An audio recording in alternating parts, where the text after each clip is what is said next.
And now is Tony Gosling, investigative journalist. Good to have you with us, Tony. What is this policy that Trump is following once he asked for Chinese help, and now he's imposing sanctions on the companies related to having business with North Korea? Well, you won't hear this from Donald Trump, but you'll hear it from me. It's absolutely clear this is economic warfare against China. This may be seen as sanctions in the Western press, all over the British newspapers, for example. It'll be talked about as sanctions, but it's not. It's a form of warfare. And economic warfare nowadays is becoming much more important in many ways than actually fighting on the ground. So this is a very clear signal to Beijing that Washington is trying now to impose policy on Beijing. Of course, this is not going to go down very well. Can you imagine what would happen if President Xi started to tell Donald Trump what his policies around the world were going to be? It's incredibly arrogant of the US, but of course this is not the first time. Since World War II, America has tried to overthrow, and I'm not saying he's trying to overthrow Beijing right now, but this is the opening shots of a warfare against Beijing. Is 60 countries since World War II. Just since the 9/11 attacks, the United States has tried to overthrow, and been successful in many cases, 10 different countries. Effectively, America is becoming the new basket case of the world. It's no longer really a democracy. It's controlled by the military-industrial complex, and with Hollywood and the English language press as a massive propaganda machine, bending the minds of 1 billion or so people right across the West to try and convince them that these kind of policies make sense. Of course, they don't, because this kind of economic warfare effect of this on 50 different companies over in China is what's the effect going to be? Kim Jong-un will redouble his efforts to expand his nuclear weapons program. So the effect of this is going to be completely the opposite to what Trump is telling the world he wants. Now, one does have to wonder if actually the intention is to ramp up tensions, really. That's actually what this is intending to do. If America wanted Kim Jong-un to ease back and to stop the nuclear weapons program, this is the last thing he would do. Exactly. Thank you for that insight.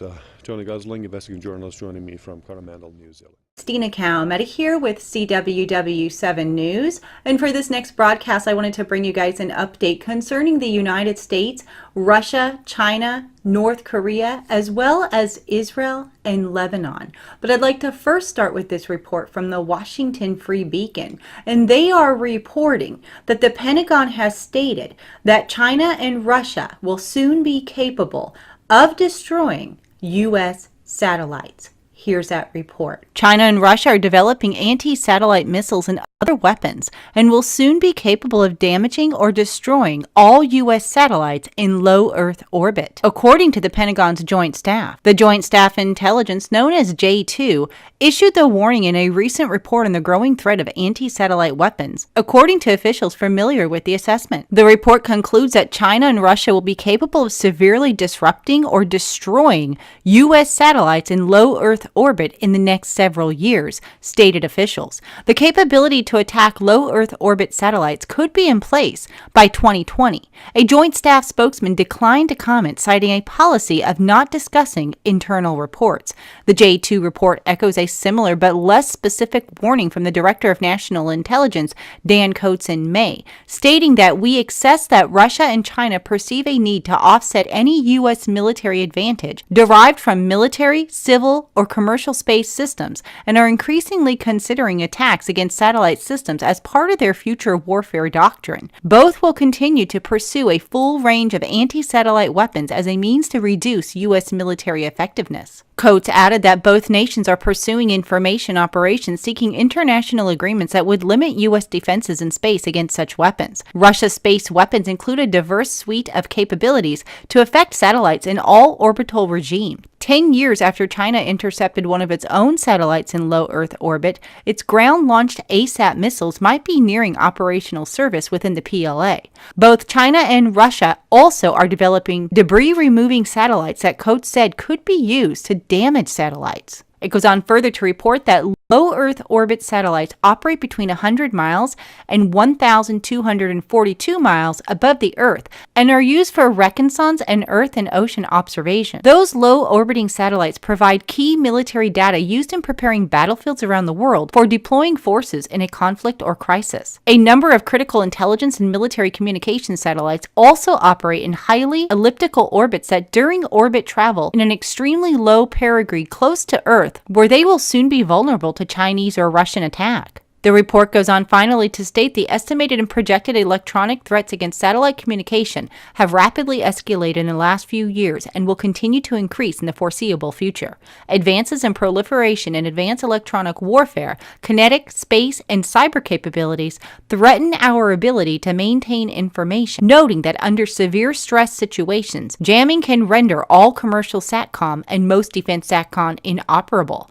This reality should be considered a crisis to be dealt with immediately. Defense News is reporting that the Pentagon is planning for a war with China and Russia, but the question is, can they handle both? The Pentagon is in its opening stages of redesigning the force around the challenges of Russia and China, says the department's number 2 uniformed official on Tuesday, while warning that America may not be able to afford preparing for 2 unique problem sets. The recent National Defense Strategy identified great power competitors as the major challenge facing the Pentagon, but General Paul Selva, vice chairman of the Joint Chiefs of Staff, noted that the plans required to counter each nation are naturally in tension with one another for resources. Here's why they will be in competition with each other. They are not the same, he explained. There are 2 unique competitions that we have to deal with, and the elements are overlapping, but not the same. The primary way that the tension plays out depends on who would be involved in the fight.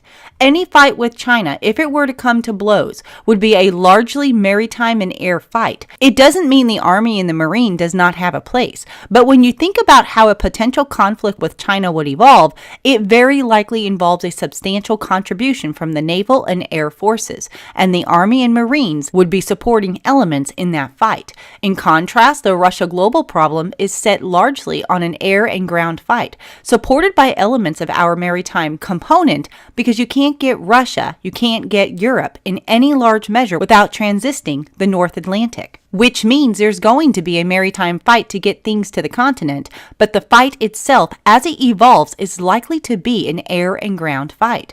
Selva noted that in the National Defense Strategy, Russia is identified as a global challenge, a deliberate move by the planners' part to try and move away from the idea that Russia is primarily a challenge for Europe to deal with. Of course, there are other threats to the U.S. besides Russia and China. In recent strategy documents, the Pentagon narrowed its focus to what it calls the 4+1 threats: Russia, China, North Korea, Iran, and terrorism. North Korea is easier to plan for, Selva noted, as North Korea derives almost all of its military capabilities from buying hardware from either Russia or China, which means planning for the 2 peer competitors covers the rogue nuclear state. Iran, however, is more complicated, Selva stated, because the geography in Iran is so compellingly different that we will probably develop some capabilities. I can't tell you what they are at this instant for Iran, but they are decidedly different than for Russia or China. As a result of a focus on great power competition, Selva is working to build out a global campaign plan for both Russia and China, looking across the breadth of the U.S. military before assigning a commander as the coordinating authority for management of the plan in case a conflict arises. But figuring out what is the likeliest scenario and how to invest accordingly are major challenges being worked out inside the Pentagon. Selva indicated that those challenges will be part of the upcoming National Military Strategy, expected to be completed before the end of the year. It's obvious that we have to prepare for such a scenario with Russia and China, but not just Russia and China, Iran and North Korea as well, which leads me to my next report from RT News. Last night at the State of the Union, Trump stated that the United States must make its nukes so strong and powerful so as to deter any aggression that might come from state and non-state actors. President Trump also noted that the world is sadly not ready to ditch nuclear weapons. As part of our defense, we must modernize and rebuild our nuclear arsenal, hopefully never having to use it, but making it so strong and so powerful that it will deter any acts of aggression by any other nation or anyone else, stated President Trump. He added that the magic moment when countries would be ready to get rid of their nuclear arsenals has not yet arrived. They are just not there yet, sadly. One of the greatest threats, according to President Trump, comes from North Korea. He stated we need only look at the depraved character of the North Korean regime to understand the nature of the nuclear threat it could pose to America and our allies. Trump vowed not to repeat mistakes of past administrations, referring to the previous U.S. government's policy as complacency and concessions that backfired in the form of aggression and provocation by the North. President Trump stated that North Korea's nuclear and missile program can very soon pose an acute danger to the United States. He denounced North Korea's reckless pursuit of nuclear technology and pledged to continue Washington's campaign of maximum pressure. And speaking of North Korea, Zero Hedge is reporting that the employee who sent false Hawaii ballistic missile alert has been fired. In the days after the epic mistake, the employee was transferred to another department where he wouldn't be near the emergency alert function. The employee's manager had been fired when the employee was moved. Reuters reported that the FCC blamed the incident on a series of errors, including confusing wording of the original message the employee received, as well as a miscommunication and lack of supervision of the test drill by the Hawaii Emergency Management Agency. However, there is an interesting twist to the story of the ballistic missile alert that sent Hawaiians into a state of frenzied panic earlier this month after it materialized on their smartphone screens. The Associated Press reported that the Federal Communications Commission said the employee who sent the alert believed at the time that a missile attack was underway. That differs from the previous official story, which said the employee mistakenly sent the alert during a shift change drill that takes place 3 times a day at the emergency command post. According to the Associated Press, the employee mistook the drill for a real warning about a missile and responded by sending the alert without a sign-off from the shift supervisor. The alert was, however, retracted 38 minutes after it was sent,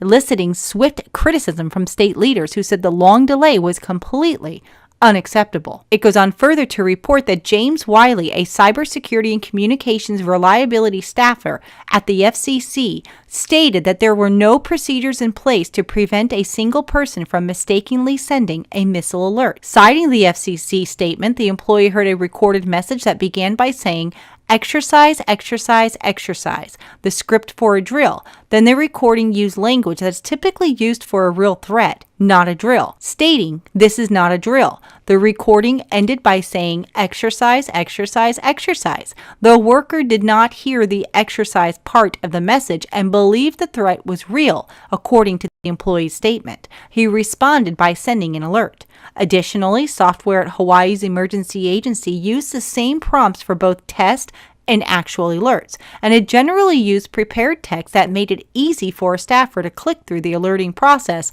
without focusing enough on the text of the warning that would be sent. It goes on finally to report that a nuclear standoff between the United States and North Korea has racketed up tensions on the West Coast, which is closer to North Korea and therefore more vulnerable to an attack. The North has previously threatened to launch a missile at the U.S. territory of Guam, which is about 4,000 miles west of Hawaii. And Hawaii, unfortunately, is in a relatively weak position to respond to a strike. Its isolation offers little chance for swift evacuation and would likely complicate government efforts to provide medicine and food relief. Its prevailing high winds could have an unpredictable effect on the dispersal of radiation. Something still seems amiss to me. They should have told us from the very beginning that he actually thought it was a threat, instead of letting the cat out of the bag now. Something isn't lining up. But I will definitely continue to keep you guys updated as these reports continue to be developed. But I'd like to move on and talk about Israel, Russia, and Lebanon. I have a report here from Ynet News, and they are reporting that Netanyahu has warned Putin, stating, "We'll act in Lebanon if necessary." Israel will act to prevent the transfer of precision missiles to Lebanese soil if forced to, says Prime Minister Benjamin Netanyahu on Monday with his meeting with Russian President Putin in Moscow. "I just finished in-depth and good talks with Russian President Putin. I told him that Israel views 2 developments with utmost gravity.